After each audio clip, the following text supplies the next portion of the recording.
Following a sudden accident, Melissa at a very young age was left with a caring responsibility which soon grew, leaving her to look after not one, but 4 family members. I was helping to sort of cook dinners every night, clean the house. At that time, sort of my other family member was one of my mum's main carers, but then he had to go in, and so I became a young carer for both of them. Then that sort of escalated to picking up medications and going to doctor's appointments and the hospital, and making sure that sort of things were running smoothly and making sure nothing was forgotten about. Sometimes you sort of say, oh, other kids are doing these things, and I wasn't ever able to do that, or I really just didn't have that chance. Kids got bullied for being a young carer, still do, because it's different. Kids don't like other things, people being different. Melissa overcame bullying, coped with challenges of mental health, and became a champion for young carers nationwide. Today we hear her story and find out about the stresses young carers all over the country face, the decisions they make about education, and how college and university dreams can become a reality. From the Useful Media Company, with funding from the Audio Content Fund, this is Are You Aware We Care? Episode 3. We start by finding out about the care responsibilities Melissa was presented with when she was just 10 years old. An accident meant her mum became very unwell, and things for Melissa and her sister soon changed. She had a slip disc, sort of woke up one day and couldn't move out of bed, was in a lot of pain. Nothing had preceded it, so she went to the hospital and they sort of said a disc had slipped out of her back. So she was in a lot of pain for a long time, was sort of not able to move that much. Hence sort of the cooking and the cleaning, and luckily my stepdad was there to sort of help out and things, but then she wasn't able to work and things like that, so it got tough. We had to look after our money and things like that, quite suddenly, and then that caused her to sort of struggle with her mental health, and things like depression became like sort of a thing that we needed to look out for and things like that. So emotional support was quite necessary, and things sort of spiraled, from there. And then my stepdad ended up having to have open heart surgery, so that became like an extra thing on top of that. So it sort of spiraled, and then my dad as well. Like I became a carer for basically 4 family members in the space of about 5 years. So things sort of spiraled on top of each other, because my dad had a head injury and had sort of no short-term memory. So we had to then help him with his shopping and making sure he was living okay, and he was sort of in an assisted facility for quite a while.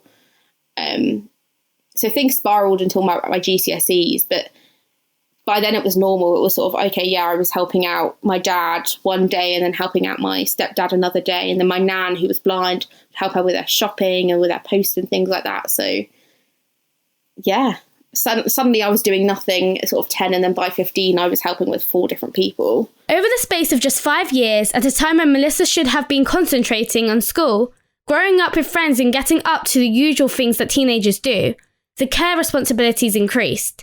Like all young carers, Melissa has an incredible ability to cope, but beneath the smile and perceived strength, how did she really feel? It made me feel I was quite upset, seeing sort of how upset she would become and how she didn't want to sort of leave the house or get out of bed some days. And you never want to see someone in that position, because you care about them, you want to see them happy, but sometimes, some days, they just can't be, and so you have to accept that and try and maybe hope the next day is better. It is upsetting at the time, and even now, sort of, if there's a bad mental health day, which there has been in the last year or so, I'm miles away. I can't help her. I can't go and see her and give her a hug.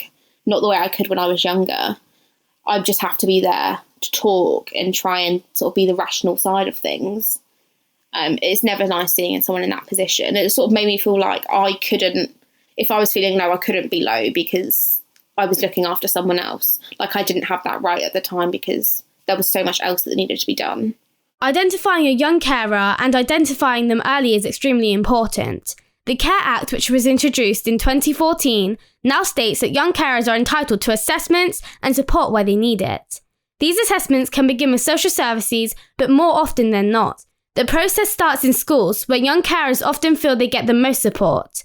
From the Children's Society, here's Helen Ledbetter. School is the place that young carers say that they get the most support from, really, in terms of respite or getting out of home. It's been difficult for many young carers this last 18 months, as you can imagine, with schools closed, because actually that can be the place where they're able to kind of feel themselves or enjoy their childhood.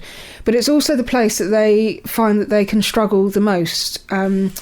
The research says that young carers can miss up to 48 days a year of school because of their caring responsibilities, which is a huge amount of days really missed. Or they can be late, or they can be, tired and not concentrating, or worried about the person who's at home. And so can really struggle with their education, but have many kind of skills which should be accredited but often aren't noticed, or they may not achieve their potential within their exams because they've missed so many days.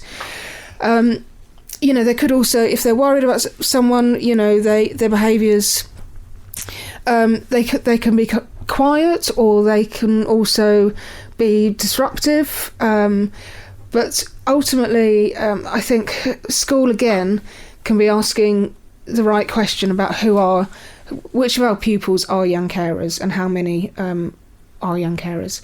And I think it's those kind of days missed is kind of a real point that can be kind of noted, as to identify and ask the question, why are they missing so many days? Thanks to her school, at the age of just 13, Melissa discovered that the things that she was doing at home, which she thought was totally normal, made her a young carer.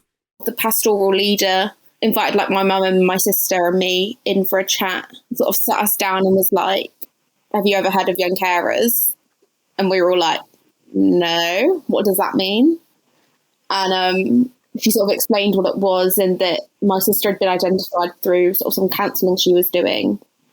And then that she wanted to refer us to the local project and and told us about what the school could do to help, and if we thought we needed support and things like that. So yeah, I think I was about 13, but I'd been doing it since I was about 10. So it took a few years to sort of get noticed. We'd talk about cooking or cleaning at home. I would sort of help my sister with her homework, pick her up from school, and that there was sort of extra things that I was doing. Maybe I was late with homework sometimes myself. But I think, it was mostly through my sister's counselling, and she sort of mentioned things that we were both doing at home. And then they talked to the school about it and sort of said, hey, these guys are young carers. They might need a bit of extra help. Sometimes the changes in behaviour, which might show changes at home, are subtle. Although many schools are very good at identifying shifts in home mechanics, everyone can help by looking out for some markers, as highlighted by Melissa. Try and look out for someone who's potentially either stopped not coming in on time to school, not giving homework in on time. Sometimes you can see if someone looks a bit stressed out, maybe just ask them if everything's okay. I would say sudden changes and things are can be put down to being a young carer if something's happened. Like my mum's accident was quite sudden, so things changed overnight. But also just look for someone that may be a bit quieter, or trying to focus a bit more, or looking tired. There's lots of little things, I guess, that you can look out for. There's no recipe to being this plus this plus this equals young carer, because everyone's situation is different.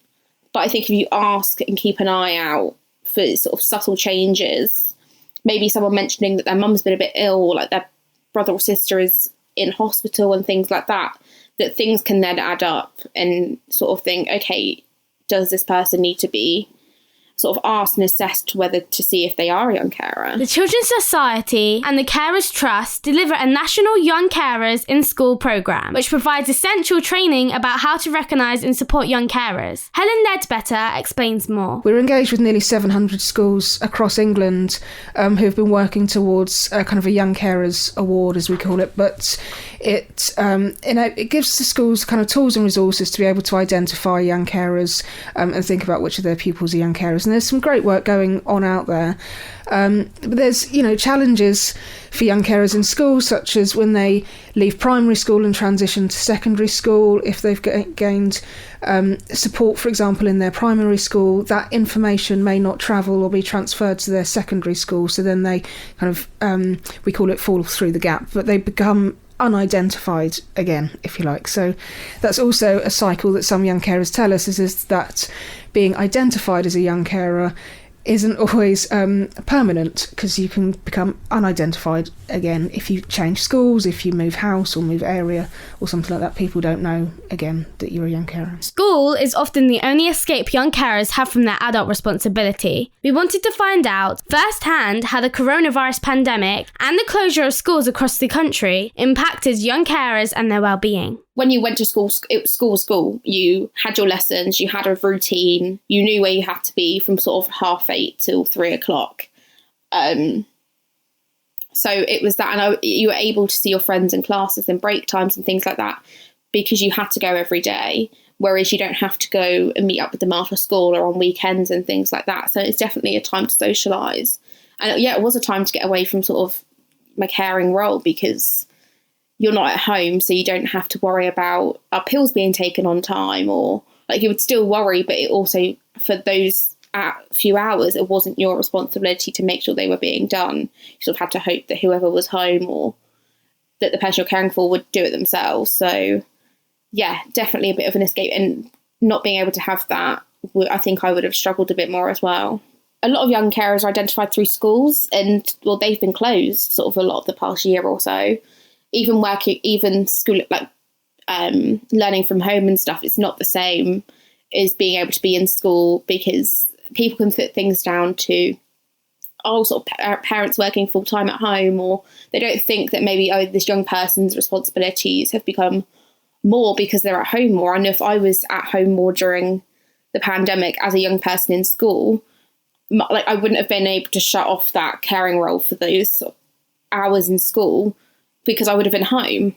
So the roles probably increased, and with projects and things not being able to meet up or be open, and project workers maybe not having that ability to communicate with young people as much, that the roles have probably increased and the support has decreased, just because of the nature of what's happened with the virus over the last year or so.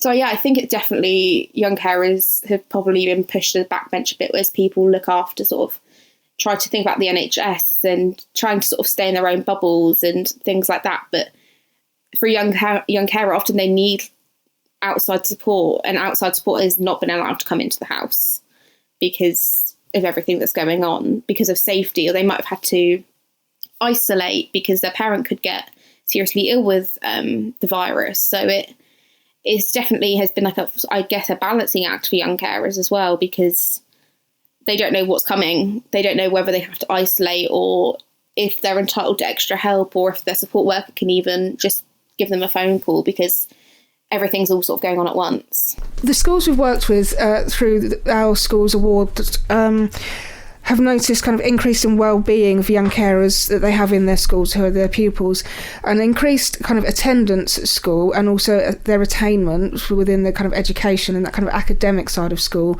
but also their enjoyment of school and their well-being and those kind of extracurricular activities has increased as well, which is incredibly, I think there's something not to be lost, especially now for young carers over the last 18 months because of COVID and lockdown and caring in isolation. We've seen the mental health of young carers really kind of spike, if you like, and further negative impacts upon their mental health and well-being. And many still haven't returned to school because they continue to shield with their families.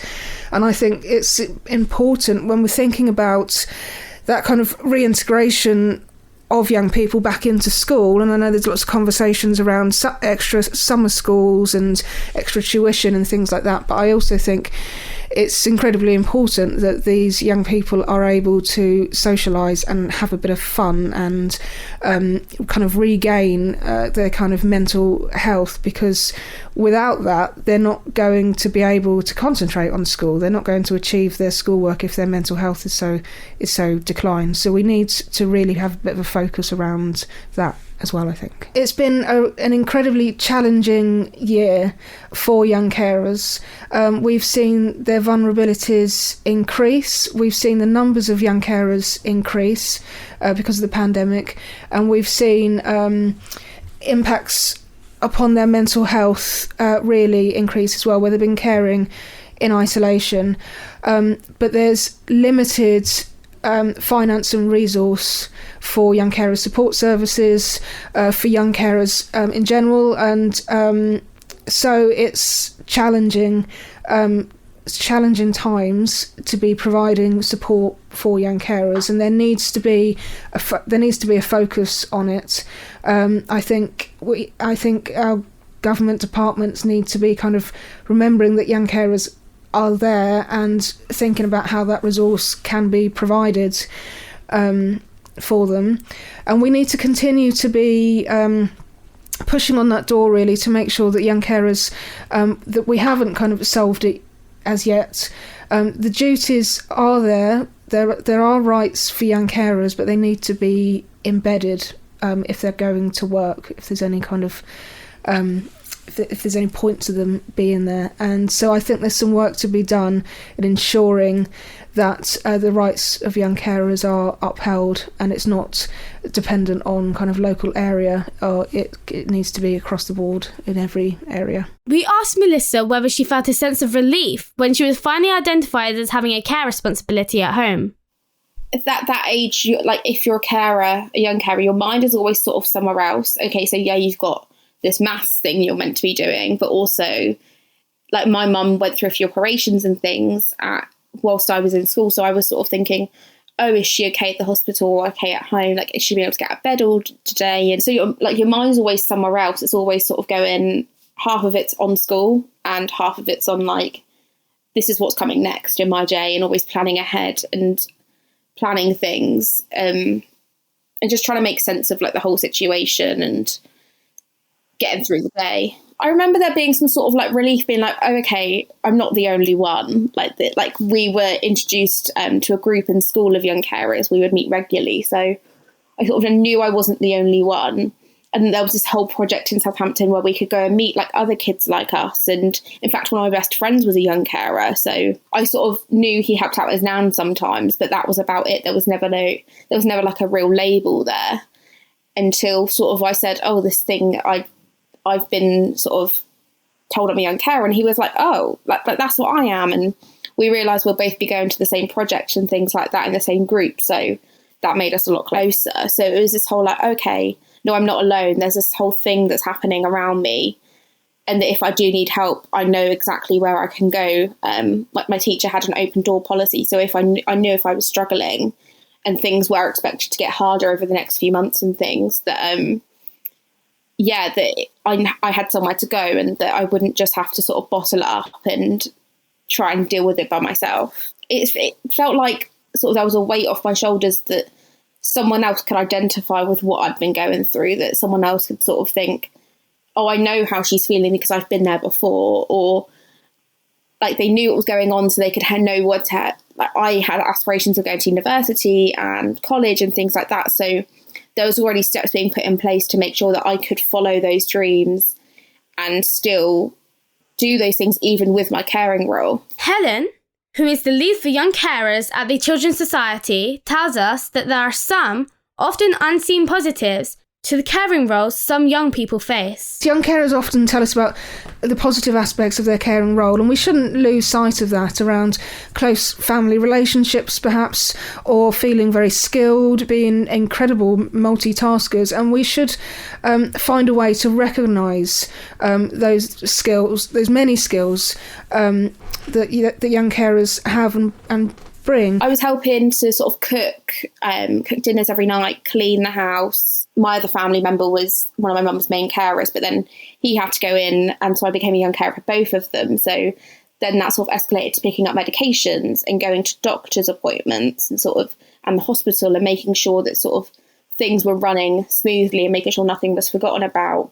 And then just sort of emotional support as well, particularly for sort of my mum, like the main person I was caring for, because when things got rough, she was sort of shut down. So then I would have to sort of make sure that things were still going. There was still food on the table and things like that. At the time, it felt normal because that's what I was used to. It was you just got on with it because it was what was needed. But looking back on it, like I remember like the pressure of being like, everything has to be done on time. I've also got to go to college and I've got to do my GCSEs, and everything was sort of happening at once. So I remember being stressed out and not being able to go and see my friends all the time, or like go to the cinema and birthday parties and things like that. So it had a certain amount of like intensity, but it's something that I've noticed back on reflection, not at the time, because you just get on with things. You don't realise at the time that, oh, actually there's a hell of a lot going on. It was sort of like an open secret, like it wasn't openly discussed every day, but if there was some sort of obvious sign of struggle, then I knew what to do, and my teacher sort of knew where to go. What we need to do is to reduce those kind of negative impacts. We also know that young carers can really struggle with their mental health and their own well-being, their own physical health and well-being, and that it can really kind of impact upon educational attendance and achievement.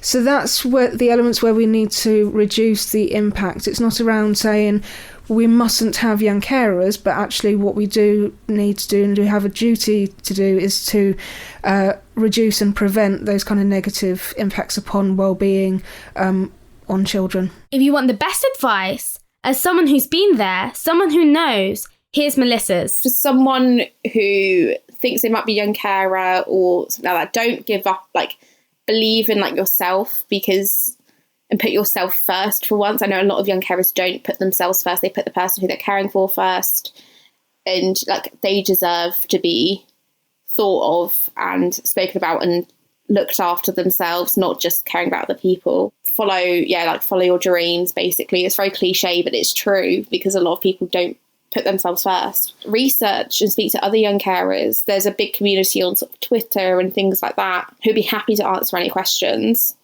Just have fun. Like, have fun when you have those moments.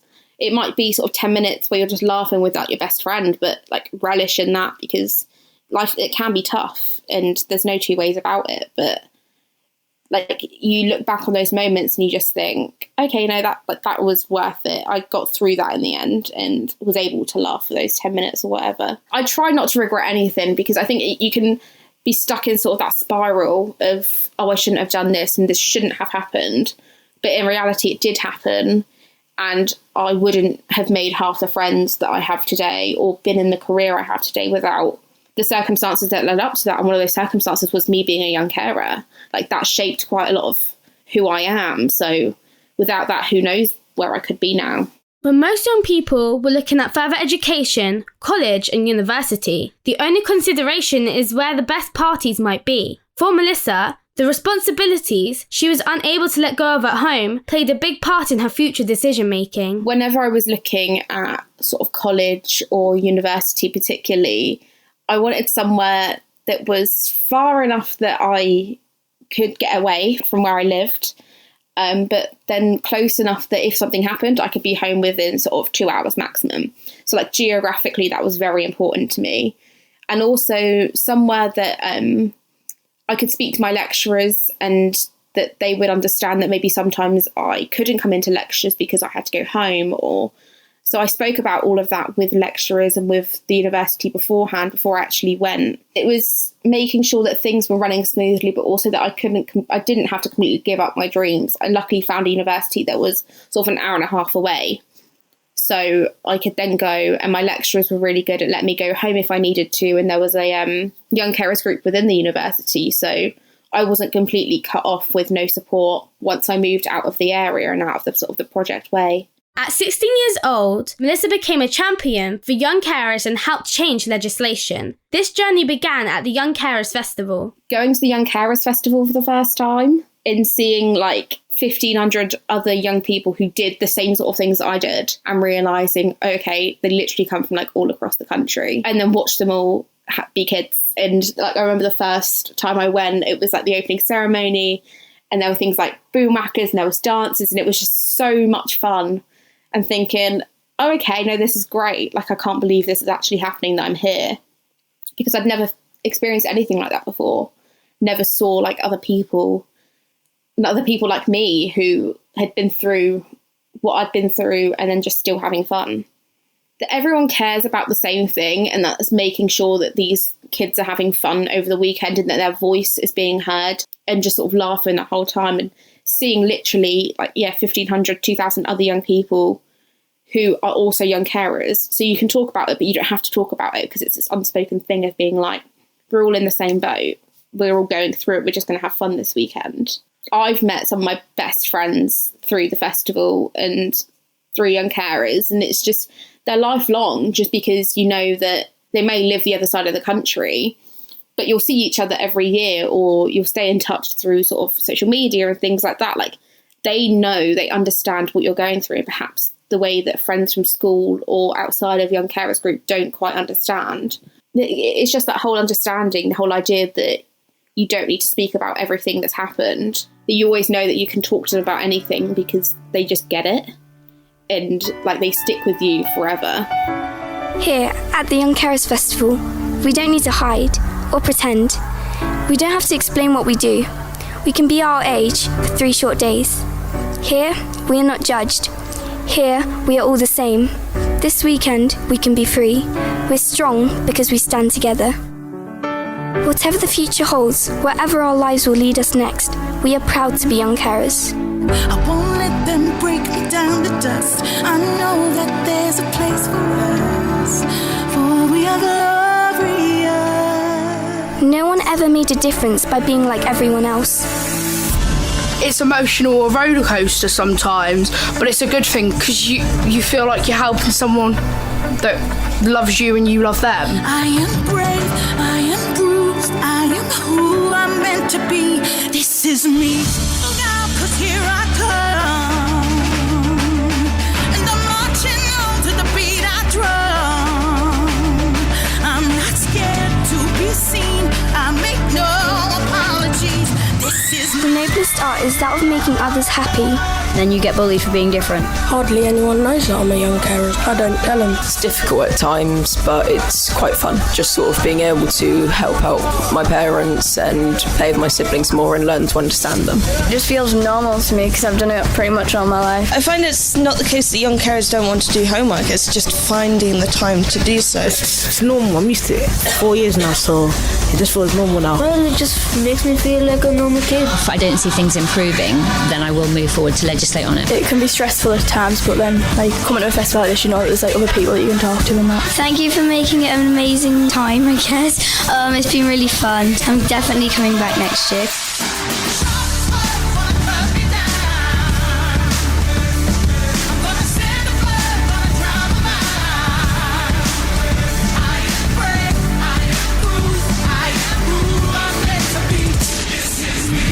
When I first moved to my secondary school, I made friends with this person, and he kept it quiet that he was a young carer, and now we're best of mates. It feels like I'm not alone in the world.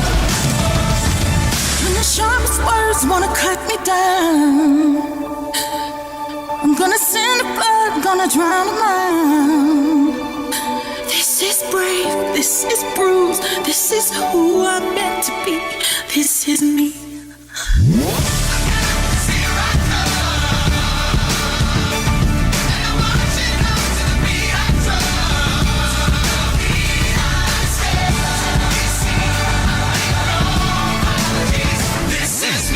You don't need everyone to love you, just a few good people.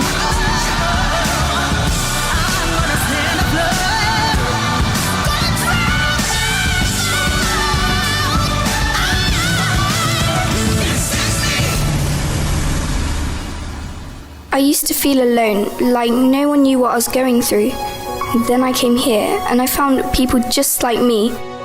1,000 other young carers who share a million dreams of the world we're going to make. Every night I lie in bed, the brightest colors fill my head. A million drifting me away. I think of what the world could be, a vision of the one I see. A million dreams is all it's gonna take. I wish for happiness like this to last forever. Next week, we hear from the two people who started the dream, Peter Cooper and Jenny Frank. If you would like to know more about young carers, visit youngcarer.com.